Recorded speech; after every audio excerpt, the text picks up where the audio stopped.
House hold mapping adding and splitting status ఎలా తెలుసుకోవాలి, ఎక్కడ తెలుసుకోవాలి, అలాగే మ్యాపింగ్ చేసుకోవాలంటే ఎక్కడ చేసుకోవాలి, ఇలాంటి పూర్తి వివరాలు ఈ వీడియోలో మనం తెలుసుకుందాం.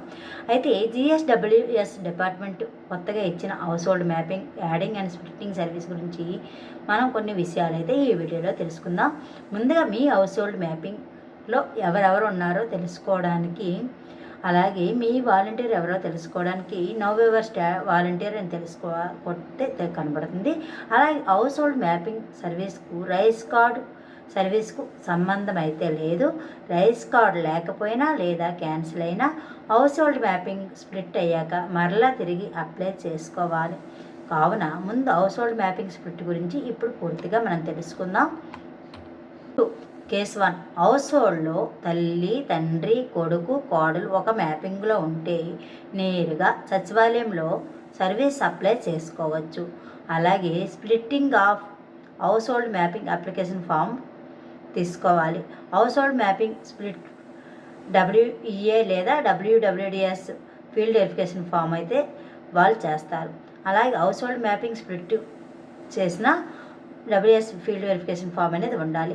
అలాగే కేస్ 2, ఇంకా హౌస్ హోల్డ్లో తల్లి, తండ్రి, కొడుకు ఒక మ్యాపింగ్లో ఉండి కోడలు వాళ్ళ పుట్టింటి హౌస్ హోల్డ్ మ్యాపింగ్లో ఒకవేళ ఇంకా ఉంటే వాళ్ళకి 2 టాస్క్స్ అయితే చేయవలసి ఉంటుంది. ఒకటి ఏంటంటే కోడల్ని HS మ్యాపింగ్లో యాడ్ చేయాలి. దీనికి గాను మ్యారేజ్ సర్టిఫికేట్ అవసరం ఉంటుంది. మ్యారేజ్ సర్టిఫికేట్ అనేది వాళ్ళిద్దరు మ్యారేజ్ చేసుకున్నట్టు ఒక సర్టిఫికేట్ ఉండాల్సి ఉంటుంది. అదేవిధంగా DA లాగిన్లో డిజిటల్ అసిస్టెంట్ లాగిన్లో marriage migration service request apply అయితే చేసుకోవాలి.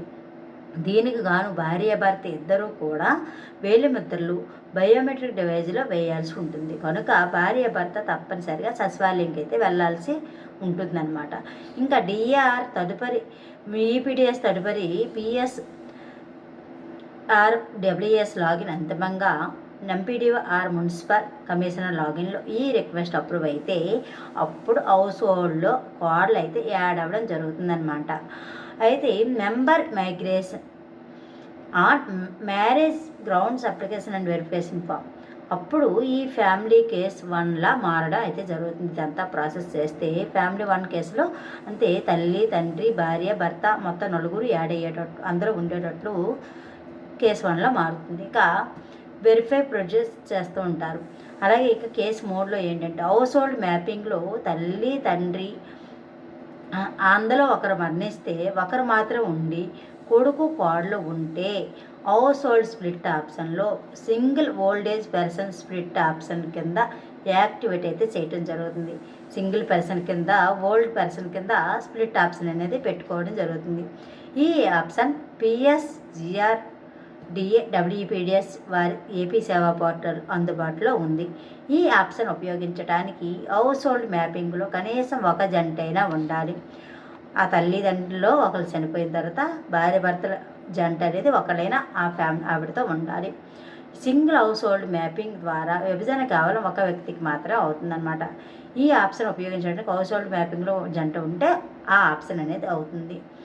ఈ ఆప్షన్ ద్వారా విభజన అవ్వవలసిన వారి వయసు 60 సంవత్సరాల కన్నా అయితే 60 సంవత్సరాలే కన్నా ఎక్కువై ఉండాలి మరియు వీడియోవర్ అయి ఉండాలి. అంతే జంట అయినా లేడీ అయినా వీడియో అయ్యి ఉండాలి. అప్పుడే అది కూడా 60 సంవత్సరాలు నిండి ఉండాలి. లేకపోతే మాత్రం సింగిల్ స్ప్లిట్ కింద ఇవ్వడం ఆప్షన్ అయితే మ్యాపింగ్లో ఉండదు. ఈ ఆప్షన్ ద్వారా విభజన అవ్వవలసిన వారు తప్పనిసరిగా బయోమెట్రిక్ వేయవలసి ఉంటుంది మరియు డాక్యుమెంట్ సెక్షన్లో స్పౌస్ డెత్ సర్టిఫికేట్ లేదా రైస్ కార్డ్ లేదా వీడియో పెన్షన్ కార్డు అప్లోడ్ అయితే చేసుకోవాల్సి ఉంటుంది. ఇక 4వది ఆప్షన్ ఏంటంటే హౌస్ హోల్డ్ మ్యాపింగ్లో తల్లి లేదా తండ్రి ఒకరు మరణించిన ఒకరు మాత్రమే ఉండి కొడుకుతో కలిసి హౌస్ హోల్డ్లో ఉంటే కోడలు వాళ్ళు పుట్టింటి వాళ్ళతో హౌస్ హోల్డ్ మ్యాపింగ్లో ఉంటే ఎలా చేయాలో చూద్దాం. దీనికి 2 టాస్కులు చేయవలసి ఉంటుంది. టాస్క్ 1, కోడల్ని HS మ్యాపింగ్లో వీళ్ళ మ్యాపింగ్లో యాడ్ చేసుకోవాలి. వాళ్ళ పుట్టింటి నుంచి వీళ్ళ మ్యాపింగ్లో యాడ్ చేసుకోవాలి. దీనికి గాను మ్యారేజ్ సర్టిఫికేట్ మళ్ళీ అవసరం ఉంటుంది. అదేవిధంగా DA లాగిన్లో మ్యారేజ్ మైగ్రేషన్ సర్వీస్ రిక్వెస్ట్ అనేది అప్లై చేయాలి. మ్యారేజ్ మైగ్రేషన్ సర్వీస్ రిక్వెస్ట్ అనే అప్లికేషన్ అప్లై చేయాల్సి ఉంటుంది. దీనికి గాను భార్యాభర్త ఇద్దరు వేలి ముద్రలు బయోమెట్రిక్ డివైజ్లో వేయాలి కనుక భార్యాభర్తలు ఇద్దరు తప్పనిసరిగా సచివాలయంకి అటెండ్ అవ్వాల్సి ఉంటుంది. ఇక డిఆర్ఈపీడిఎస్ తదుపరి పిఎస్ఆర్ డబ్ల్యూఎస్ లాగిన్ అంతిమంగా ఎంపీడీఓఆర్ మున్సిపల్ కమిషనర్ లాగిన్లో ఈ రిక్వెస్ట్ అప్రూవ్ అయితే అప్పుడు హౌస్ హోల్డ్లో కోడలు అనేది యాడ్ అవ్వడం జరుగుతుంది. అప్పుడు ఈ ఫ్యామిలీ కేసు 3లా మారడం జరుగుతుంది. సో ఇక దీన్ని కమిషనర్ ఫీల్డ్ వెరిఫికేషన్ చేస్తారు. ఇక కేసు 5 ఎలా ఉన్నది? కేసు 5 అంటే విడాకులు తీసుకున్న భార్యాభర్తలు ఒకే హౌస్ హోల్డ్ మ్యాపింగ్లో ఉంటే, కోర్టు ద్వారా పొందిన డివోర్స్ ఉంటే విడివిడి హౌస్ హోల్డ్ అనేది యాడ్ అవ్వచ్చు. వాళ్ళిద్దరూ డివోర్స్ ద్వారా కోర్టు ద్వారా డివోర్స్ ఉంటే దాని ద్వారా అయితే వాళ్ళు విడివిడిగా హౌస్ హోల్డ్ మ్యాపింగ్ చేసుకోవచ్చు. అప్పుడు తల్లి, తండ్రి, కొడుకు, కోడలు ప్రామాణికంగా తీసుకున్నాం. కానీ ఇక్కడ కూతురు, అల్లుడు, తమ్ముడు, మరదలు ఇలా అన్ని రిలేషన్స్కు ఈ కేసులు అనేది వర్తిస్తాయి అన్నమాట. స్ప్లిట్ అయ్యాక మీ హౌస్ హోల్డ్ మ్యాపింగ్ చెక్ చేసుకోవచ్చు. అప్పుడు మీరు మీ హౌస్ హోల్డ్ మ్యాపింగ్ మీ తల్లిదండ్రులతో ఎవరితో యాడ్ అవ్వాలంటే వాళ్ళతో చేసుకోవచ్చు. సో ఈ విధంగా హౌస్ హోల్డ్ మ్యాపింగ్ అనేది ఒక్కొక్క కేసులో ఒక్కొక్క విధంగా ఉంటుంది. దానికి సంబంధించిన వివరాలని ఈ వీడియోలో మీకు చెప్పాను. ఏమైనా డౌట్స్ ఉంటే కామెంట్ రూపంలో అడగవచ్చు. అలాగే మన వీడియోస్ని మొదటిసారిగా చూస్తున్నట్లయితే మన ఛానల్ని సబ్స్క్రైబ్ చేసుకొని లైక్ చేయండి, షేర్ చేయండి. హౌస్ హోల్డ్ మ్యాపింగ్ మెర్జ్ 2 కుటుంబాలను కలపడానికి ఒక అప్లికేషన్ ఫామ్ ఉంటుంది. అది కలెక్టర్ వారి కార్యాలయానికి వచ్చి అర్జీ పెట్టుకోవాల్సిన సందర్భాలు ఎప్పుడు ఉంటాయంటే, కొన్నిసార్లు సాంకేతిక కారణాల వల్ల కానీ ఇంకా ఏ ఇతర కారణాల వల్ల కానీ ఒక కుటుంబానికి సంబంధం లేని వ్యక్తి వేరే కుటుంబం యొక్క హౌస్ హోల్డ్ మ్యాపింగ్ యాడ్ అయినప్పుడు అలాంటివి తొలగించడానికి ఖచ్చితంగా సంబంధిత సిటిజన్ కలెక్టర్ వారి కార్యాలయానికి వచ్చి సోమవారం స్పందనలో కలెక్టర్ గారికి అర్జీ పెట్టుకోవాల్సి ఉంటుంది. అలాగే ఒకే హౌస్ హోల్డ్ మ్యాపింగ్లో ఇద్దరు విడోస్ ఉన్న సందర్భాల్లో కూడా కలెక్టర్ వారి కార్యంలో అర్జీ పెట్టుకోవచ్చు. తద్వారా ఇద్దరు విడోస్కి కూడా పెన్షన్ వచ్చేటట్లు గౌరవనీయుల కలెక్టర్ గారు అయితే పైకి లెటర్ అయితే పెట్టడం జరుగుతుంది. హౌస్ హోల్డ్ మ్యాపింగ్లో సంబంధిత ఫ్యామిలీ మెంబర్ల యొక్క ఆధార్ నెంబర్ తప్పుగా లింక్ అయినటువంటి సందర్భాల్లో కూడా దాన్ని సవరించడానికి కూడా కలెక్టర్ వారి కార్యాలయానికి వచ్చి అర్జీ పెట్టుకోవాల్సి ఉంటుంది. ఒక ఫ్యామిలీ యొక్క నెంబర్ సాంకేతిక కారణాల వల్ల వేరొక ఫ్యామిలీకి యాడ్ అయి ఉన్నట్లయితే తిరిగి మరలా తమ యొక్క ఫ్యామిలీలోకి తీసుకురావడం కొరకు కూడా కలెక్టర్ వారి కార్యాలయానికి వచ్చి అర్జీ పెట్టుకోవాల్సి ఉంటుందన్నమాట. ఈ అప్లికేషన్ ఫీజు ఈ హౌస్ హోల్డ్ మ్యాపింగ్కి ఎటువంటి ఫీజు కూడా ఉండదు. అయితే ఈ సమస్య పరిష్కారంగా అయితే స్పౌస్ పెన్షన్ అప్లై చేసే సమయంలో కొంతమంది భార్య లేదా భర్త వేరువేరుగా హెచ్ఎస్ మ్యాపింగ్ కలిగి ఉండటం వల్ల స్పౌజ్కు పింఛన్ దరఖాస్తు చేయడానికి అవ్వట్లేదని తెలియజేయడం జరుగుతుంది. అలాంటి సందర్భంలో మెర్జింగ్ ఆఫ్ 2 హెచ్ఎస్ నుండి 2 హౌచెస్ 2 నుంచి ఖచ్చితంగా ఒక వ్యక్తి అటెంటికేషన్ తీసుకోవాలన్నమాట.